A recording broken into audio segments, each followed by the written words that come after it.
kids that you're meeting or that maybe teachers are telling you are happening in the classroom. Reach out to whoever that person might be at your school site that's working with the kids. If you don't have somebody assigned yet, maybe reach out to you, so that somebody can have that conversation to see what's going on in the home, because there's tons of resources for our kids. But unlike foster youth, which we know who they are because they're on a state database, right? The McKinney-Vento kids we have to find. So just take while we're trying to fix this, if you want to just take a quick look at least at the classroom indicators. So don't do one. And you know, I'm thinking healthcare might be that good person, but I know they're extremely busy too. So, you know, it'll really be up to your site. It's not mandated yet, but if you do think of someone and can appoint them to that position, just email me their name, and then, you know, we can be in contact with one another. And then again, real quick, shoes that fit. You do know, I hope, that when we provide shoes to children, children grow. So a few months later, or they're hard on their shoes, you could always request another pair of shoes for the same child. So know that. Know that that shoe request, you always have to measure. And if you get a pair of shoes, for instance, and it's for foster youth and they're lime green, and you don't want to give it to the child, or if I notice, I usually say, can I get a different pair? Because, you know, some kiddos just don't want to stand out. Some people love lime green, whatever. So you may want to try giving it to the child, and if they don't look happy, you know, we can exchange those very easily. And then I submit all of the shoes that fit. So the health clerk typically will measure. If you don't have a measurement chart, you lost it, it's not in your health office, let me know, I'll get another. Again, it'll come to me, and then Zen and I will request it, go pick it up, and then either send it to you via, you know, the district mail, or drop it off or something. Okay? We good? Yes. Woohoo! Okay, so again, my name's Lena. When you get my card, you're gonna see I have a big old first name that says Elena Noah Suliafu. It starts with an I, so it looks like it's two L's, but it's not, in case you want to email me. So it's I-L-I. A lot of people make that mistake, but Lena for short. And we'll give you those business cards when we're done. But we're going to go ahead and start out with a video that kind of gives you a glimpse of what it's like for our kids. You do have kids living in hotels and motels. Hopefully you know, do you guys all know what the definition of McKinney-Vento is? So it's any child that is living in like an inadequate living space due to financial hardship. So that could be your families that are even doubled up though, right, or even tripled, where it's a family living with another family, but that key is due to financial hardship. So sometimes you have people that might be a certain culture, and in that culture they live together, but it's not financial hardship, right? That's the extra piece. Some of you, I'm sure you're all familiar with like the caregiver form, right? So like if it's like maybe grandma taking care of that child, if it's not a legal guardianship, most likely that child is a McKinney-Vento child as well. So it's really important to understand that definition. So there's kids that are doubled up, tripled up. At one time, I used to work in a district myself, actually the Chafee district, so your sister, brother district, whatever you have to say, where I went to a 2-bedroom apartment, and there were 5 families living in that apartment with like sheets as walls, right? So it could be one family, but it could be multiple. It could be sometimes they're abandoned at hospitals. We do have families even on the west end, even in Etiwanda School District, that are like living in parks, living in cars. So you probably do have kids, and what we've noticed is that especially with every time the economy changes in the areas that are considered a little bit more affluent, you start to see it more because families are losing jobs. They can't keep up with that same mortgage. So we start to see a lot more kids that are experiencing homelessness, and with what's going to be happening soon, it's going to affect these areas even more. So, okay. And real quick on the families living in cars, if you come across a family like that and the child's already at your site, of course the child can say, if they're new to the district, you would call the district and we'd say, you know, we'll gladly take them to the district, but maybe not at your site. Okay, we're good on that? That's happened before. They said, we're gonna buy in Golden Day Creek. But right now we're homeless living in our cars. One of the most heartbreaking facets of the economic downturn is the effect it's having on children. The epidemic of foreclosures, for instance, is leaving more and more of them without a real home. And the number of families losing their homes this year is expected to top 2 million. In partnership with USA Today, Chief National Correspondent Byron Pitts continues our series, CBS Reports, Children of the Recession. Meet 11-year-old Tristan Clark. That's his mother, Rhonda. I love you. If you want to understand what it means to be a homeless child in this recession, walk a day in Tristan's size 7 sneakers. How's life for you? Pretty bad, because everything is gone down the drain. We don't have enough money to pay. We can't afford food. At school, teachers describe Tristan as a sweet boy, smart, innocent. I feel lucky about me, because right now, at least I'm not really on the street or in a cardboard box. Instead, he and his mom live in the El Dorado Motel on a busy street in a tough neighborhood in Salinas, California. There are 22 other homeless families here. They do, okay?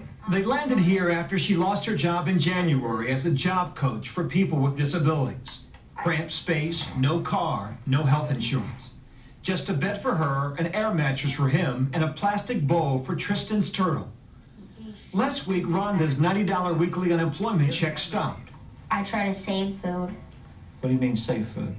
If we're going to run out of food, I'll only eat a little bit of it, and I'll save it for later on so I won't be hungry. His grades have dropped. He'll have to repeat 5th grade. His self-esteem has fallen, and he's often afraid. I thought I was gonna lose the clothes, everything.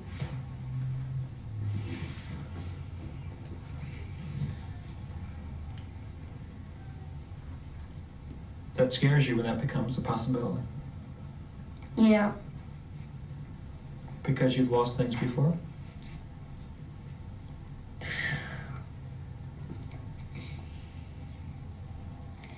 yeah, I have.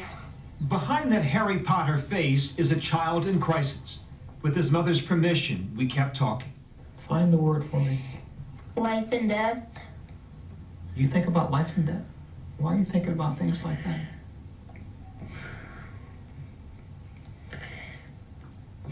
Because I gave up. For the homeless children at the El Dorado Motel, life is often bleak. But there are a few bright spots. And then the girls need sweaters too, right? Yeah. Like many school districts across the country, Salinas has a homeless children's advocate. Cheryl Camedy helps identify homeless children, provides resources, free school supplies, and clothes. I like this one. As for Tristan Clark, he says he has one real friend. That's him, 8-year-old Gus Hernandez Jr. They're neighbors. Gus is also homeless. Me and him share the same life. And he understands me and I understand him. They also share the same risk. Even a simple game of soccer can be dangerous when the ball rolls right into traffic.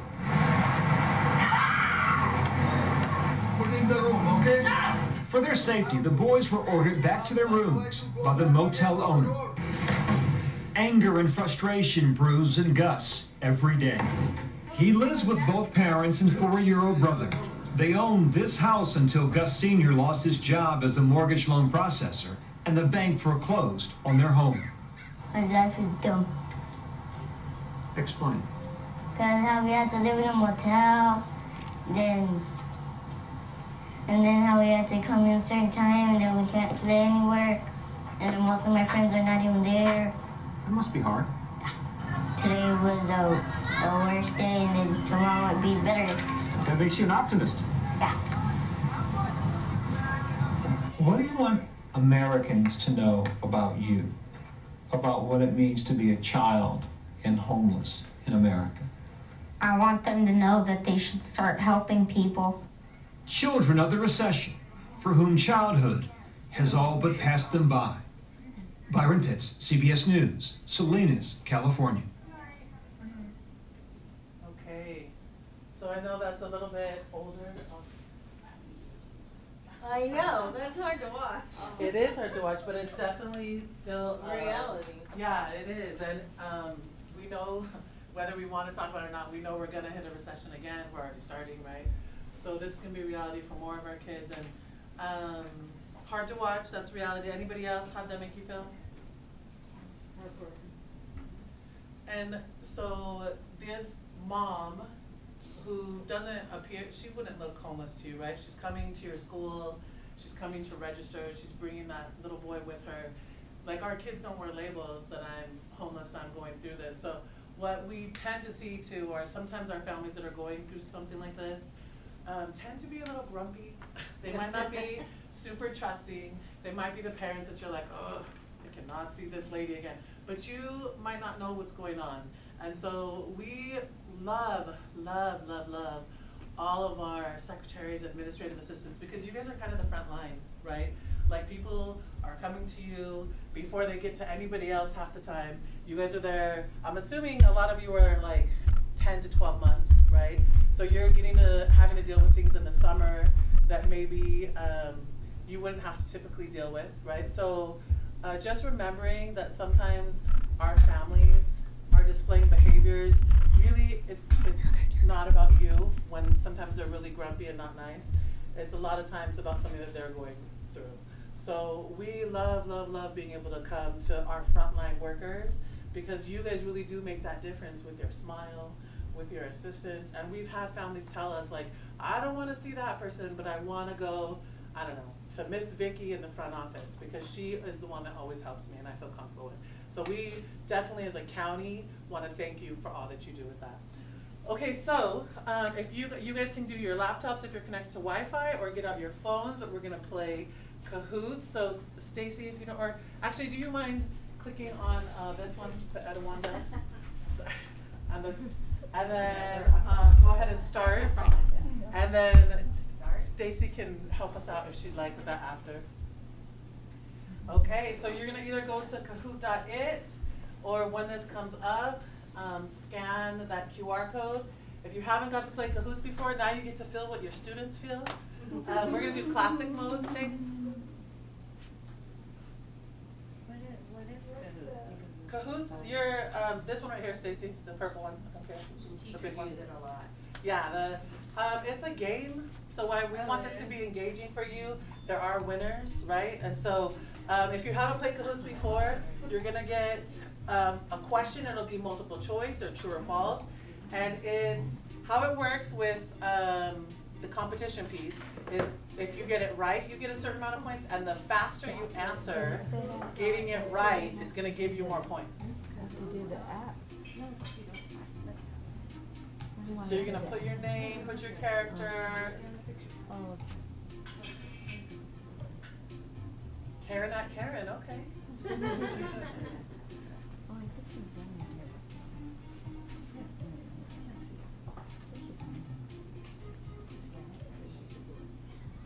It is a little easier if you scan, to be honest. Right there, yeah. But otherwise, you go to kahoot.it and then put in that name. Oh, that's dangerous, she has my phone. I know. Oh, no, that's dangerous. What are you gonna call me? Oh, I know what you're gonna call me. I'll tell you right now. Oh, it won't fit. It's too long. Oh, I knew you were gonna put that. I could have called that. Roughly how many? Yeah. So we're waiting just on a couple more. If you need help, let us know. You know what? I click on my If you want to change it. Make sure you're at kahoot.it, not Kahoot. No, change yourself. Or scan that QR code. Bring out that camera. It's a little easier. You're playing with me. Look at that. Look at this.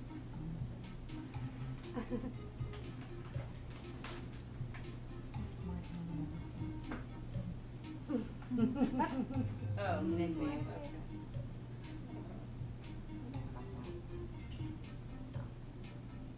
I think one more, right?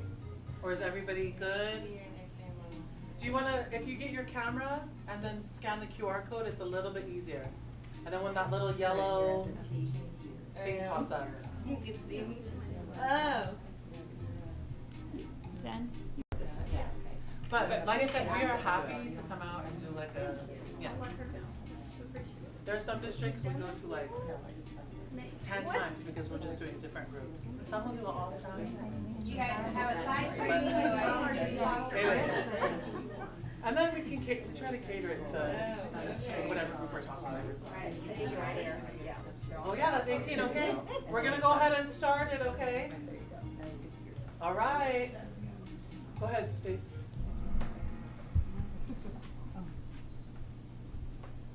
That's you guys. Okay, so question 1 is worth double the points. Roughly how many foster youth were enrolled in Etiwanda School District the 21-22 school year? So we're using 21-22 because as we know, the state is always behind on data. So I can't give you this last year. You think of roughly 100, 50, 80, 120? What do you think it would be? You're a smaller school district too.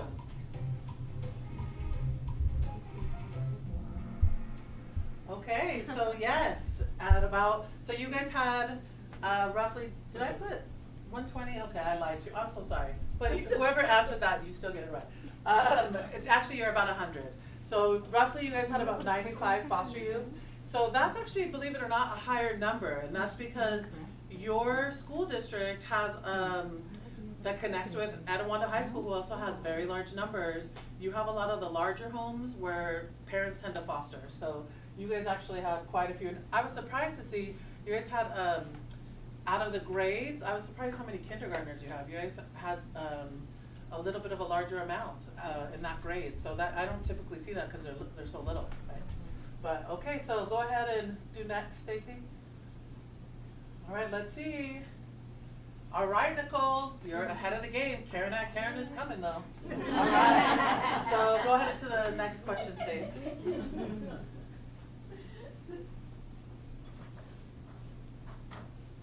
How many youth experiencing homelessness were reported enrolled in your district in the 21-22 school year, roughly?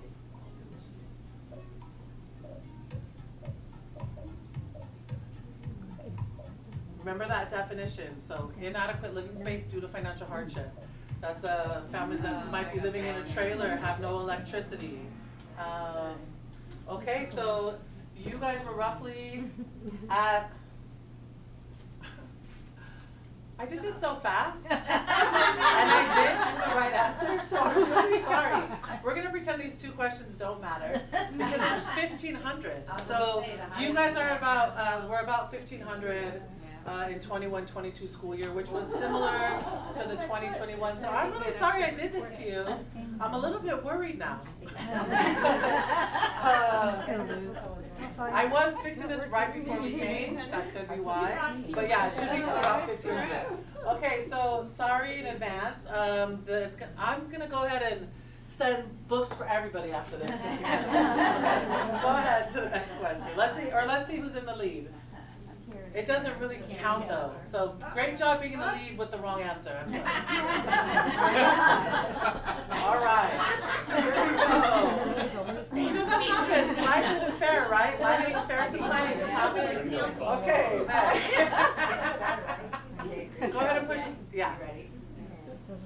All right, true or false? Let this be right, please. Foster youth and homeless youth are suspended at a much higher rate in Etiwanda School District.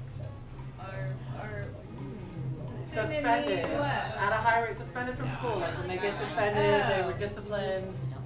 So like actual suspensions. Even it could be class suspensions, more than an hour.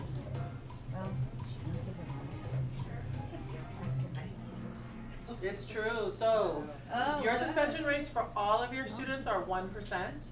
Homeless isn't too bad, it's 1.7%. Are you sure that answer's right? It is right. I'm giving you the numbers right now.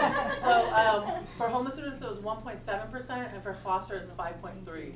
And so we typically see that, especially for our foster youth, that it is usually a lot higher for our students. Okay, go ahead and do the next. So remember, when you're dealing with a kid that has a lot of trauma, there's gonna be a lot of behaviors that come out with that trauma. So having like different strategies to de-escalate, because sometimes, I had a kid once that he was a quiet kid, didn't really get into a lot of trouble. And there was one day somebody said something, he flipped the desk, cussed out the teacher, got super upset.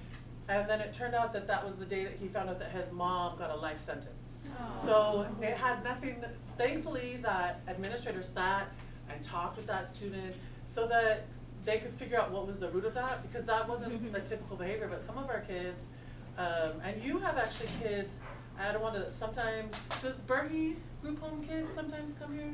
I'm not familiar with that. Do you have any other group homes that? Yeah, we do, I'm trying to think of the name of it. And some, when our group home, oh, yeah, okay. Corinthians. Oh, in Thank Corinthians? you, yes.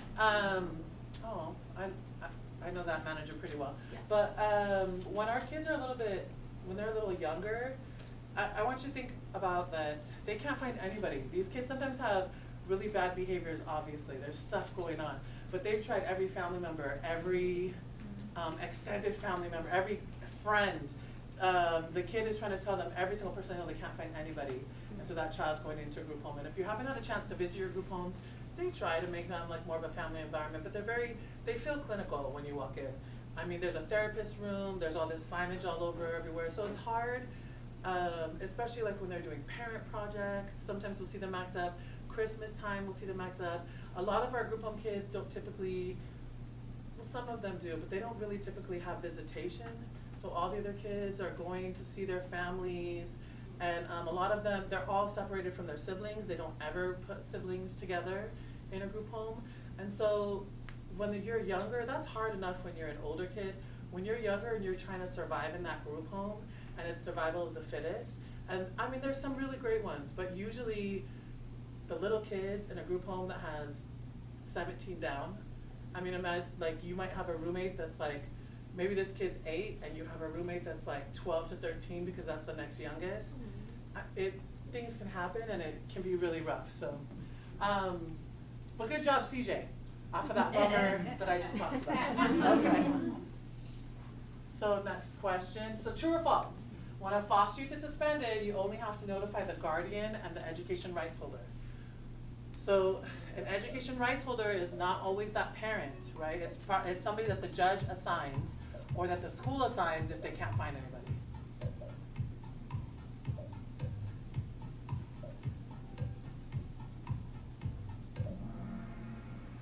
Okay, so yeah, that is false. We were half and half. So it used to be that this was correct as of December. But when January hit, a new law came out that when a student that's in foster care is suspended for one period, like 1 hour or more. So if it's a class suspension and they're in there longer than an hour, then you have to notify the social worker or the probation officer, or sometimes it's rare, but sometimes they'll have both.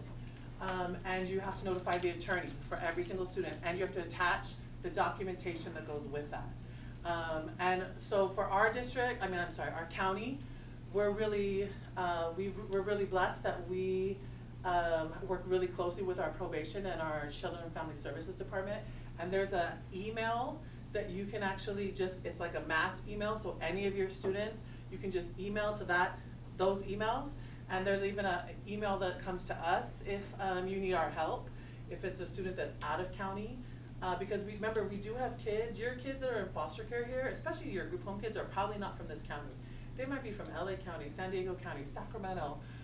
Even sometimes they're out of state. It's rare, but it can happen. And so you have to notify that county for where that student is. So how do I know that? That's hard. Usually all your registrars, and there should be like an administrator that has access to your CalPADS 5.7 list.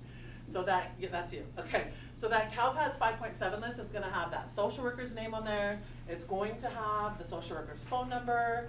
We're really working at a state level to get the attorneys' names and phone numbers on there. And a lot of the time, it will also have if the education rights were limited or removed.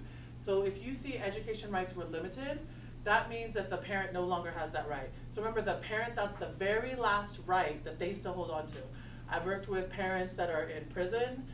We've worked with education rights holders that are even like out of country, like in Mexico. Thankfully, we're in a virtual day and age, So you can do a Zoom or a phone call or whatever needs to be done, but you have to be somebody that, oh, I'm gonna give away a question. I'm not gonna tell you that answer. I almost told you an answer to a later question. But it's really important that the education rights holder is involved in this discipline, but also anytime a child needs to be put into an alternative setting, an ed rights holder has to be the one that signs up on that. So if that's like an independent study, any kind of program that's not the regular school that you're putting them in, an ed rights holder has to be involved in that. You cannot directly put them out in there. And a group, oh, I almost told you the answer again. Okay, I'll talk about it when that comes again. Any questions on this? Yes. Is that Assembly bill or is that ed code? It's both. So I will give you that. I usually know it by heart. Is it 740? AB 740, and then I will send you the ed code after this as well. Okay. So, yes. And then when you send that, you can send the emails to like the CFS, Yes. a standard email, and the child advocacy group email, which is the CAD for the attorney. So you don't know the actual attorney, it just goes to that mainstream. We'll also send you the link to the hub, the state hub, that has the majority of the county's information. Not every county is the same, and we do have a lot of Riverside County kids, and they still haven't figured out their process yet. So when that happens, call us. Okay. So we're gonna get your card. Yep. So we can call you. Any questions? Call me, call Stacy, call Sarah. Okay. All right, Audra, look it, on fire. Thank you. All right. I think it's if you answer it quick, you get. Yeah, I think so too. Yeah.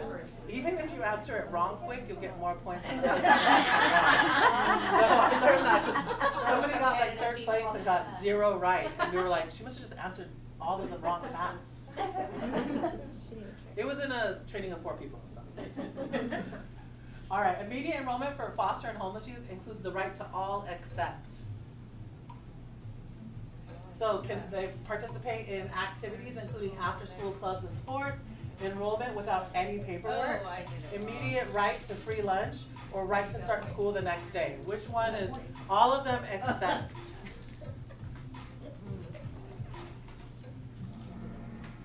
Okay, so 2 of you got it right. They do have rights to all of this, except immediate enrollment means immediate. So it's the same day, right? Unless they come to you, it's like 2 o'clock, they're trying to register, okay, the next day's okay. But I want you to think a lot, you remember that little boy that said sometimes he saved his food?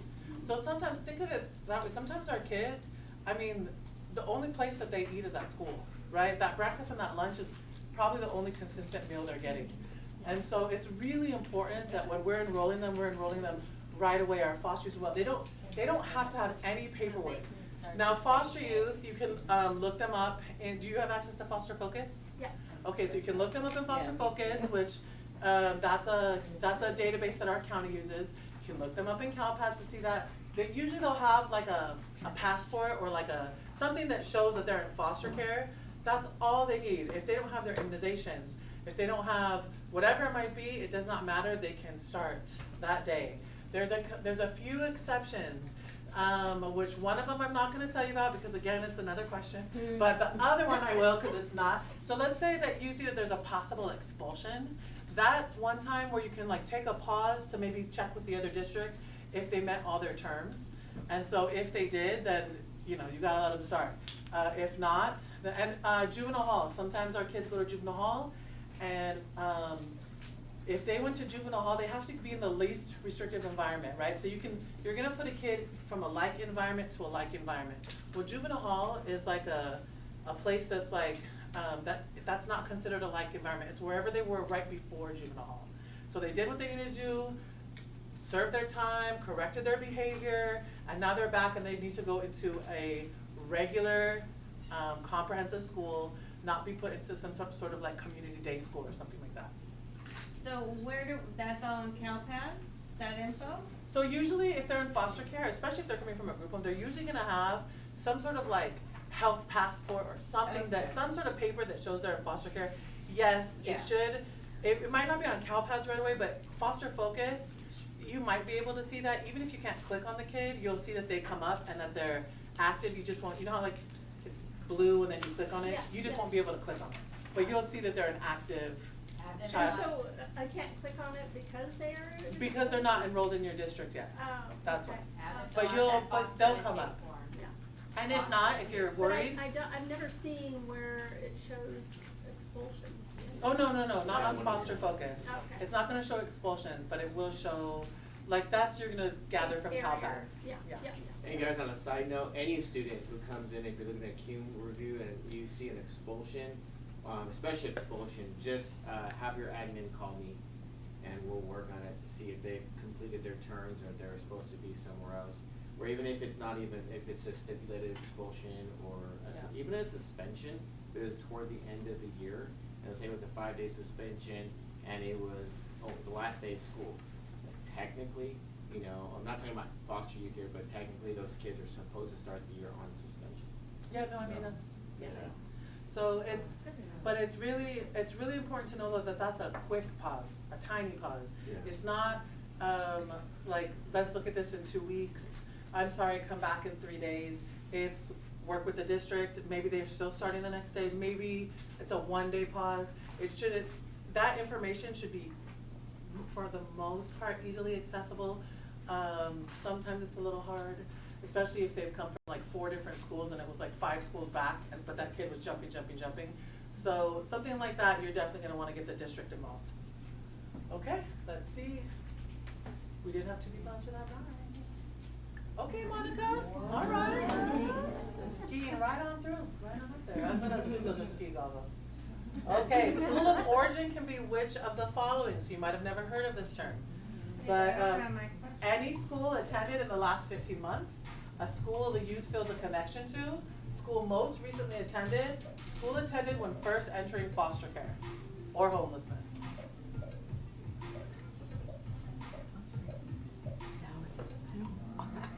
So that was a trick, they were all right. There's school of residence, right? So that's where you live, and so you go according to where you live. And then there's school of origin. So if any of these things happen, that student has the right to attend your school. So let's say Etiwanda School District also has middle schools, right? Yes. Okay, so let's say they were in the 5th grade and they went into foster care or they became homeless. And they ended up going, oh my gosh, sorry, I love sorry, that threw me off. Don't pay attention to that, please. But let's say that and they... the camera, you got that really threw me off. Like, I just was unexpected. I'm like, She can edit it. but, so, and that's not even my type, but the show is that so, sorry. We like to have fun in our trainings, obviously. But let's say, so that student's in the 5th grade. They end up becoming homeless, and they move in with grandma that lives in San Bernardino, but they want to still come to your school. They have the right to do that if it's in their best interest. So because you're an elementary school district, elementary and middle school district, you would also have to pay for that parent. So let's say you're gonna do busing. You're not just gonna pay for the kid to come to school and pay for the busing. You're gonna have the parent to come as well, because you do have to pay for that transportation. Now what you can do is call San Bernardino City School District and say, hey, we have a kid that's residing in your district but still wants to come to ours. Can we work it out so we share that cost?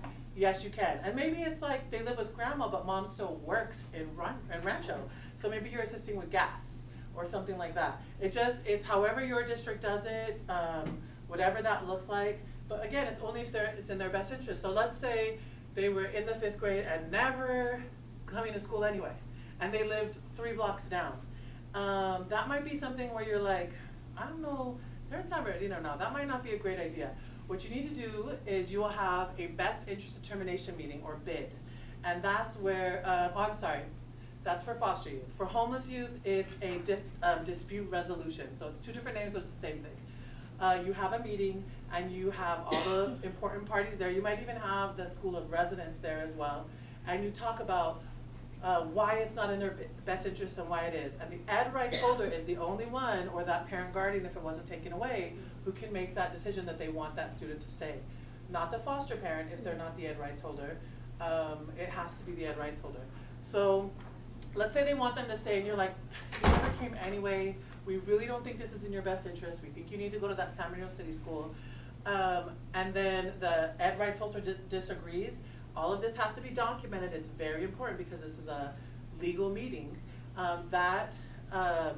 It will come to the county, and we're gonna review that paperwork and see what happened at that meeting. Sometimes we've actually been part of those meetings. I recently was part of a bid, and once we look at it at the county, we're always gonna lean to school of origin if we feel it's appropriate, because we want the child to have this stability, right? But if we can see, we're like, you know what, this kid really did never come to school, oh my goodness. They did all of these different interventions and it still didn't work, so we agree. Then, and the ed rights holder's like, no, I want my kid to be at a school district. Then it goes to the state, and the state reviews it. And the state, for the most part, will side with the student. So you really wanna really talk this out if you can. During this whole time that this whole thing is happening, the student is allowed to come to Etiwanda School District and you are still paying for it. So that's really important. When it's a foster youth, it's a little bit different. What ESSA, the Every Student Succeeds Act, says is that Children and Family Services and the district have to share costs, the LEA, right? So whatever that looks like, they don't say who has to do, it could be one does it fully, it could be they share it. Remember, and it's going to be that county that they're from. So if you have an LA County student, that LA County Children and Family Services, along with your district, are gonna figure that out together. And it's the same process. So that one is a little bit tricky. Now, and the reason why I kept referring to 5th grade, let's say the kid does go to San Bernardino City, and then in the 7th grade, they wanna go now to the middle school. They have the right to matriculation. So it's possible that they might come back and you would have to allow them school of origin. And if school of origin applies, they don't need transfer paperwork. They don't need to have their address can be in Nevada. I mean, that would be ridiculous, but their address can literally be anywhere as long as they are former or current foster, former or current homeless. If they are former, you don't have to pay for transportation. It's only if they're current you have to pay for transportation. Okay, any questions on that? Because that's kind of like a lot. So in some districts in the database, they will have something that shows former foster or homeless. You might want to look into that if you don't have it, because it helps with your audits when you have an address that's a wrong address. Where could we find that? It's just different schools will do different things. So I don't know what database you use. We use Aries, and every year is a new entry, so they Yes. could look into history. They can, Find but it so, that you know, way. when you're running, you might be running a query, or you might get a ding because it's auditing this address is outside the boundaries. Right. So at the Chafee district, what we did is we created in the interdistrict transfer area, that's where our homeless or foster was. We created the letter, we just used L because it was the next letter, and that was former foster or homeless, so that our secretaries knew as well, you don't need transfer paperwork. If the address is dinged, it was just a thing we did that was easier. Yeah, we just code here at the district, we'll code it as an administrative. Okay, okay, that makes sense. Okay, all right, whatever works best for you. Yeah, yeah. Okay, Thank go you. ahead on next, let's see. So this was really just who answered it the fastest. Audra, good job. Kept it up. Okay. How am I on time? We're running, you're good. Okay. So every district, charter school, community college, UC, Cal State, and California has a foster youth or homeless youth liaison. So somebody that is that first point of contact, that might have know the programming for these kids. So it is true. And that's good to know, especially for our kids that are thinking about higher education. There are specific programs that are just for them. If our kids have to move to another district, know that in California, they are going to have somebody that's that point of contact. This includes preschool, and with homelessness, it's a federal. So anywhere in the country, they're going to have a homeless liaison. They might have a foster, and typically, a lot of times it's the same person. Okay, for both, I mean, for foster and homeless. Okay, who's gonna knock Audra out? Good job, good job. All right, true or false? Liaisons are required to train all staff on the educational rights of students experiencing homelessness. All staff, that's like crossing guards, that's everybody and their mama. So it's true, this is a brand new law. Yeah. So this is a brand new law.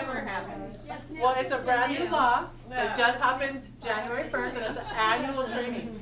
So you should be, like, this is gonna qualify for all of you here. That's why I want your sign-in sheet, because we can show that at least for sure this many staff got trained this year.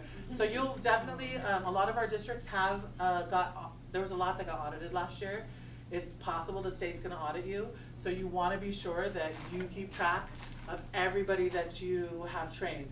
As a former liaison, I would kinda do this. I would go to groups, and I would like train all the counselors, I would train all the admin, I would go to special ed teachers, like I would go to different groups. That can be really hard. If you have a professional development day, we can always go, even if it's like, if you have to do a quick and dirty 10-minute, you can. We've done a lot of virtual trainings. I always think in person's better. I mean, I wouldn't have saw that if it was virtual. But it is a lot. Anybody who could possibly work with homeless youth. So your night janitor stuff, maybe not. Maybe your grounds are not gonna really work with our kids, but your day custodial probably will come in contact. Your crossing guards for sure. So it's important to think of anybody who could come in. Now the state's gonna be probably a little bit more generous, maybe like starting now, but I would try to get all my ducks in a row if it were me. And even like at maybe an all staff school site training, maybe throw in just a little bit there so that I could see, you know, and if that's only for homelessness, but throw in some foster youth stuff as a foster youth manager. Please.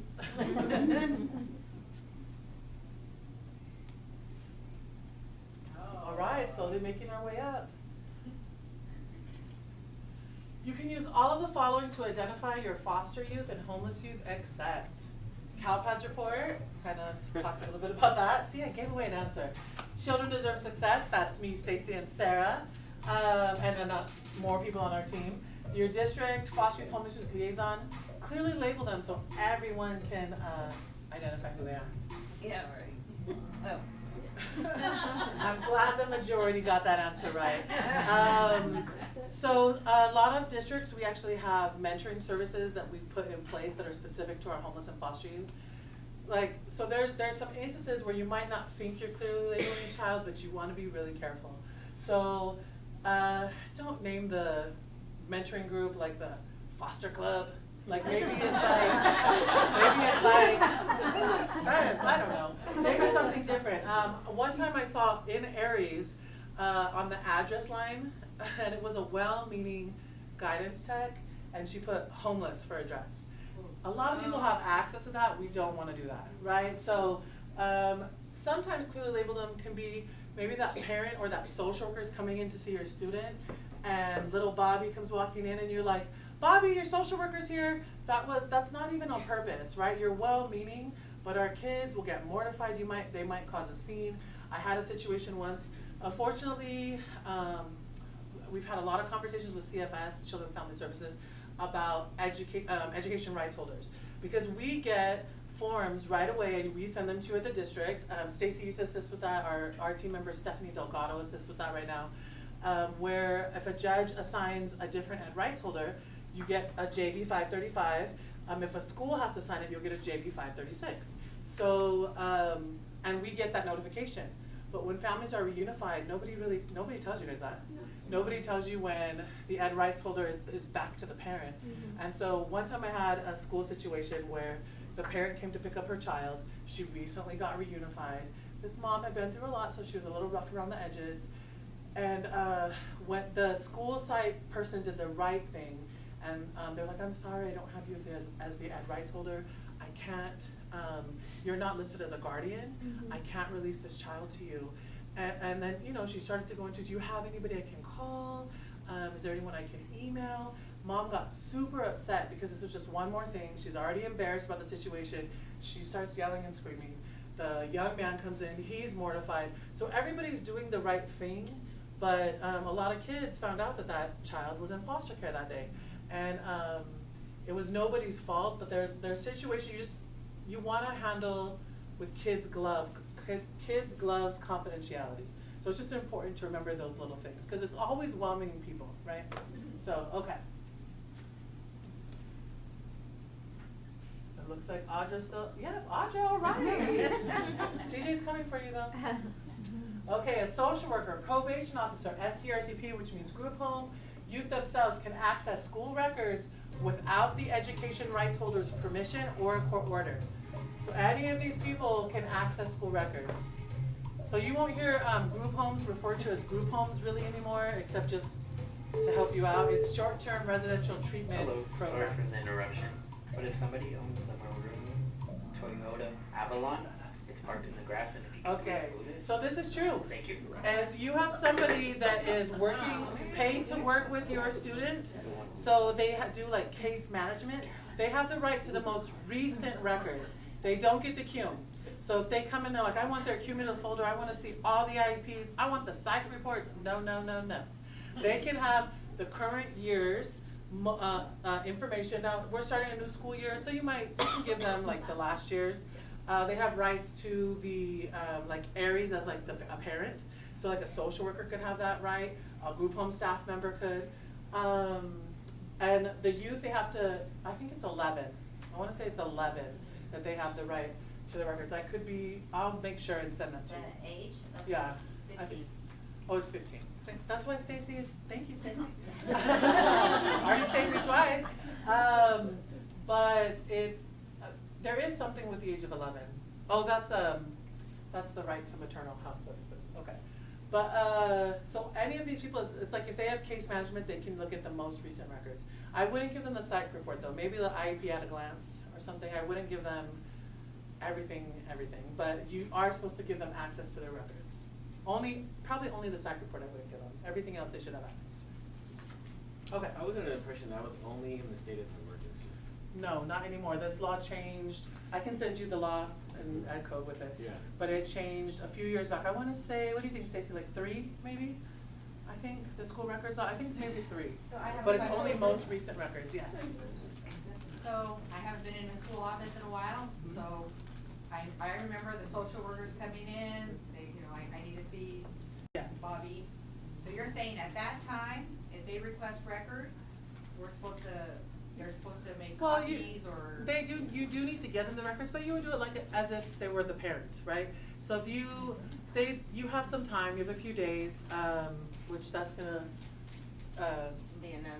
like I wouldn't Usually we say have a 5 week. days. Yeah, typically, but usually if they're asking for something though, typically they really do need it right away.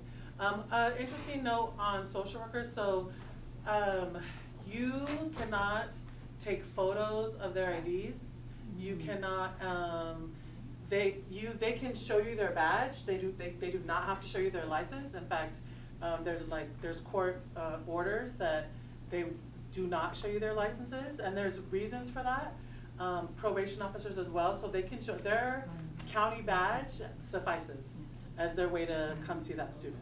So just FYI, because I know that's happened at a lot of different sites, but. So they would sign in. They'd sign in. They'd show their badge. They'd show their badge. Copy it. You can't copy it, and they can give you a business card. Okay. But they can't, you can't make them take out their ID and swipe their ID in any systems. So, just FYI. Oh yeah, like the lobby bar. Yeah, like the lobby guards. Yeah, they don't need to. Well, it's like even you can't even ask them to do that. So if you have somebody like, a lot of people don't know that, right? So they get that, but if you start demanding it, you're gonna get some pushback, unless it's a brand new social worker that doesn't know. There is a lot of brand new social workers. Okay. And youth is 16, I'm so sorry. I don't even know why. I said 15, it's been a long time since I've been in training, but it is 16. Okay. All right, so let's see who's, I think Audra probably, yeah, look at you, Audra. Okay, but 5 players had a streak. I'm gonna be calling her all the time. Okay, true or homeless youth IEP is out of date, you can postpone the enrollment. This is where I almost gave you an answer.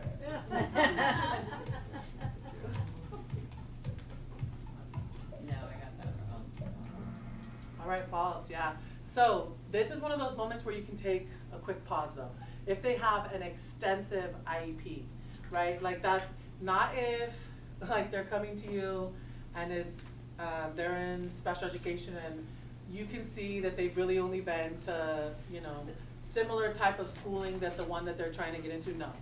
Even if you don't have their IEP, you have to enroll them same day or next day. But when it's a pause, like so maybe you're looking in CalPADS and you can see they're coming from like non-publics, or you see that there might be some stuff going on. That's where you can take a quick pause, not a week, not 2 weeks, maybe a couple days.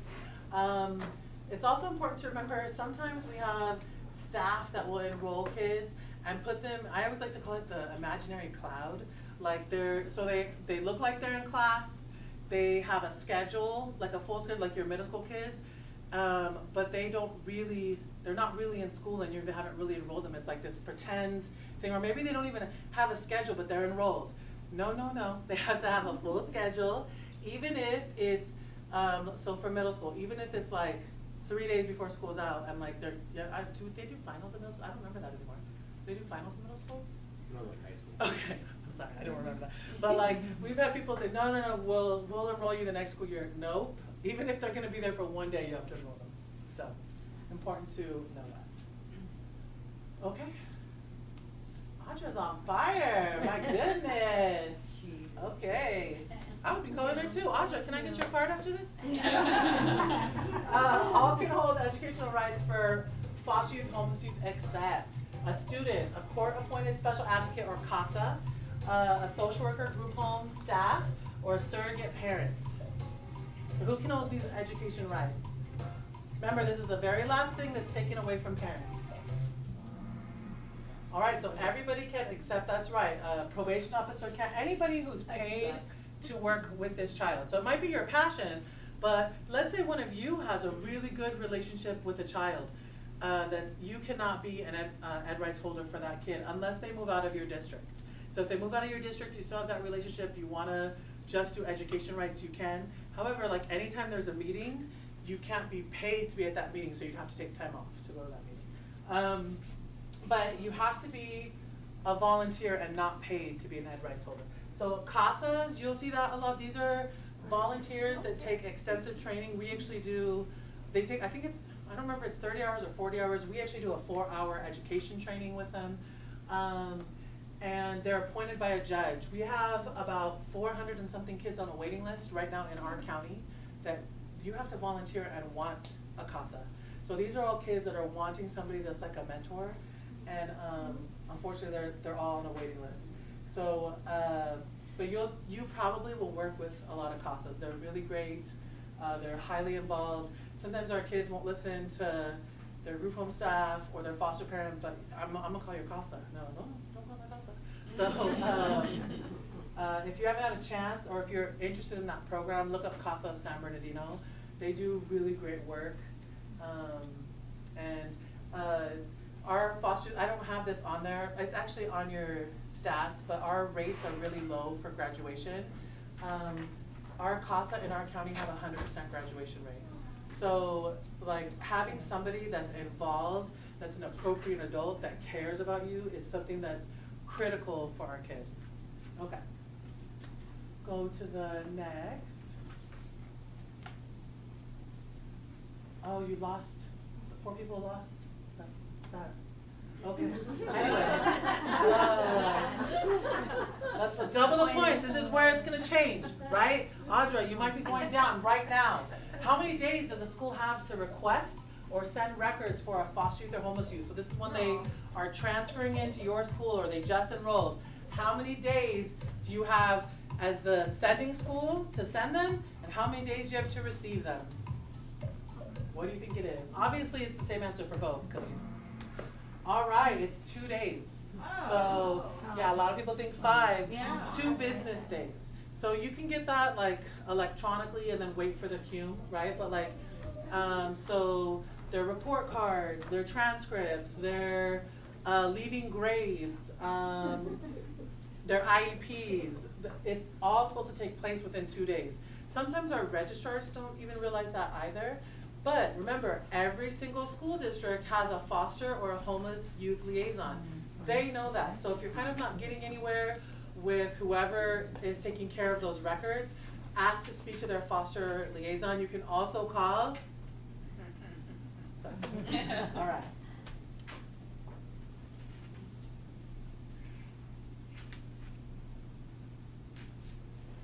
Audra got the little points, so you know. All right. Who's Audra, by the way? I'm just so. Oh. All right. A foster youth or homeless youth owes book fees at a previous school. You can hold their transcripts or the report cards until fees are paid.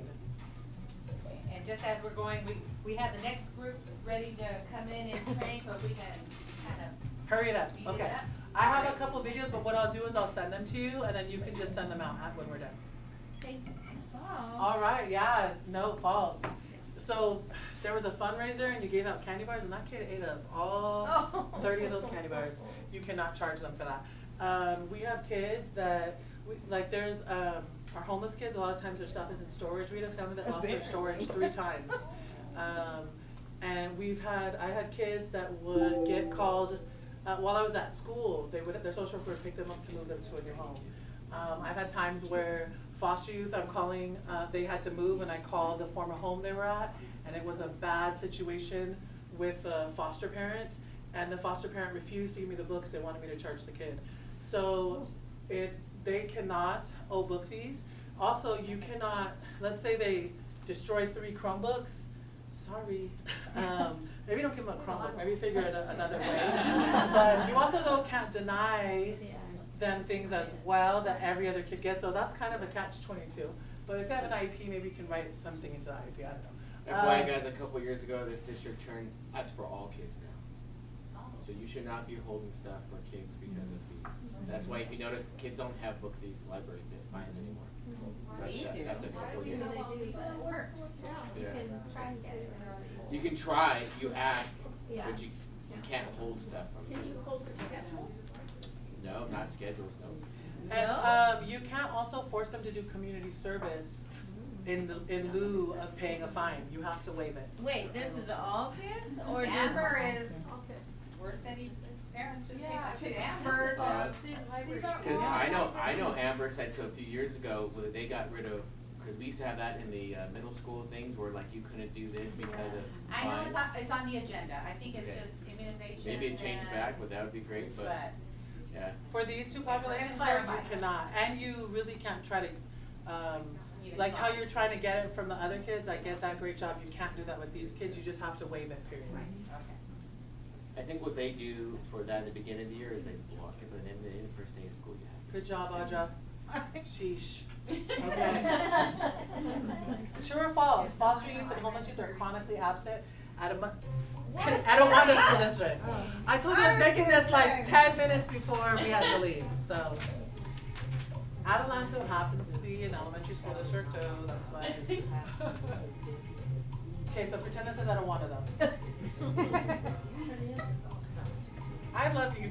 You guys are very forgiving. True? It's true. So your chronic absenteeism rate was 28% in 21-22. This is from DataQuest. And homeless was 31.7%, fosters 35.6%. So there's a lot of reasons for that, right? Especially if our families lost their housing, a pipe burst, everything flooded, they had to move. Maybe there's transportation issues. A lot of our foster have court dates that they have to be at, right? So that's really, I mean, but hopefully we're putting interventions and different things into place to try to work on this. I'm sure you are. So actually, I think I was at differentiated assistance with Etowanda, and you are with me. So, all right. And to make you feel better, almost everybody was in differentiated assistance for foster in the whole county. Okay, maybe don't show that I said that. Just kidding. Just kidding. It's state information. It's public. Yeah. What are some strategies for lowering chronic absence numbers? So other means of correction. What? Use car on exit? Yeah, let's do that one. Okay, so this is what I did. Usually I make my whole own presentation and work on it. I was like, oh, this is really quick, I just gotta be fast. And I took somebody else's presentation and redid it and just fixed a few things, but I didn't even look at this. So this is, think of another one that could go here, and that's right. Okay, so all of these were right. Okay. Next one, Stacy, let's just go through it. All right. Renee. All right, so this is the You're last creeping, girl, chance you're coming creeping. up. Okay. Oh. Okay, I want to come back and do the other question because I want to see what it really is. Okay. Anybody next? Okay, double the points. Which best practice will improve your education outcomes for foster and homeless youth? Okay, this is right. Okay, student engagement, club sports, arts, etc. Research-based programs, maybe Gator Avid. Increase instructional time, less referrals, increase attendance, trauma-informed practices. What do you think would work best?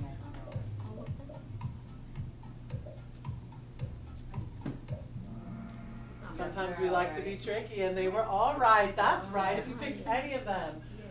Remember that if you have a student that was an avid at a previous district and is coming to you, we're asking that most of our districts leave maybe 1 or 2 spots open because our kids have that right to be part of that program.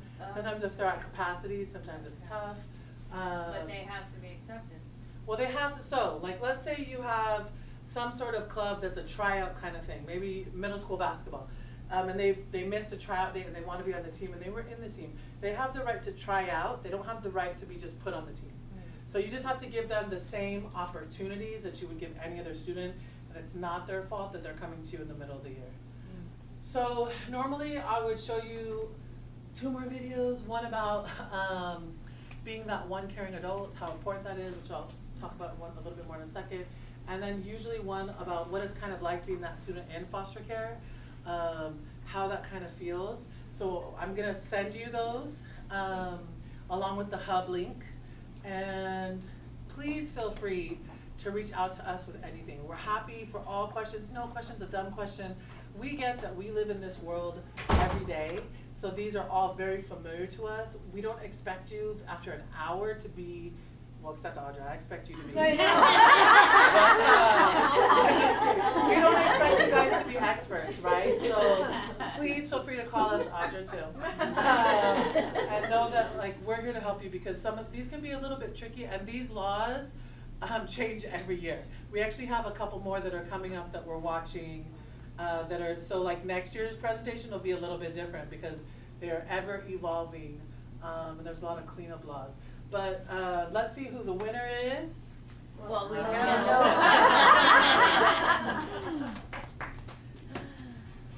What? Okay, Monica, you're 3rd place. Who's Monica? All right, we have a couple little things for you. If you can pass back. Like I said, because I did this during the training, I'm actually going to send everybody here one of these books, So Nicole, where's Nicole at 2nd place? Good job. And who is Audra again? No. There you go. So these are nice little, since everybody's going to get one now, tips on, like, it says teaching, but just working with our at promise youth. Remember that we don't say at risk anymore.